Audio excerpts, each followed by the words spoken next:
જે બિહારના મુખ્યમંત્રી તરીકે નીતિશ કુમાર શપથ લેશે.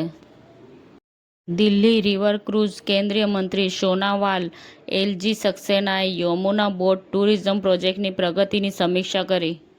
ટ્રમ્પે કહ્યું કે સાઉદી ક્રાઉન પ્રિન્સ ખાશોગી હત્યાકાંડ વિશે કંઈ જાણતા ન હતા. યુએસ ઇન્ટેલિજન્સની વિરુદ્ધ બાબા સિદ્દીક હત્યા કેસના મુખ્ય આરોપી અનમોલ બિશ્નોઈની અમેરિકાથી દેશ નિકાલ બાદ એનઆઈએ દ્વારા ધરપકડ કરવામાં આવી.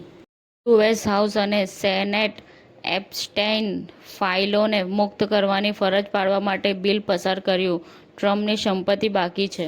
અરવલ્લીના મોડાસા તાલુકાને 2 બીએલઓએ ધીમી કામગીરી કરતા મતદાન નોંધણી અધિકારીએ કારણદર્શક નોટિસ ફટકારી.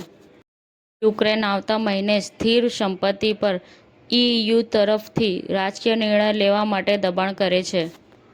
પાટણની જાણીતા પુસ્તકાલય શ્રી ફતેહસિંહ સાર્વજનિક પુસ્તકાલય ગૌ ભાગવત કથાને સહયોગ આપશે. ગુજરાતના 49 લાખથી વધુ ખેડૂતોના ખાતામાં 980 કરોડ રૂપિયાથી વધુની સહાય જમા કરાઈ. અમદાવાદમાં 18.3 કિલો ગાંજા સાથે 3 આરોપીઓની ધરપકડ. પાડોશી રાજ્ય સાથે ખુલ્લું કનેક્શન. સમાચાર ટુડે ન્યૂઝ ચેનલની ટીમ અને જે સત્ય છે તે જ બતાવશે. આપ જોતા રહો સમાચાર ટુડે ન્યૂઝ ચેનલ. ગુજરાતની ધરતીનું ગુજરાતીઓ માટે જ, એટલે કે સમાચાર ટુડે ન્યૂઝ. અમારી સમાચાર ટુડે ન્યૂઝ ચેનલને લાઇક કરો, શેર કરો અને સબસ્ક્રાઇબ કરો અને જોડાયા રહો સમાચાર ટુડે ન્યૂઝ ચેનલ સાથે.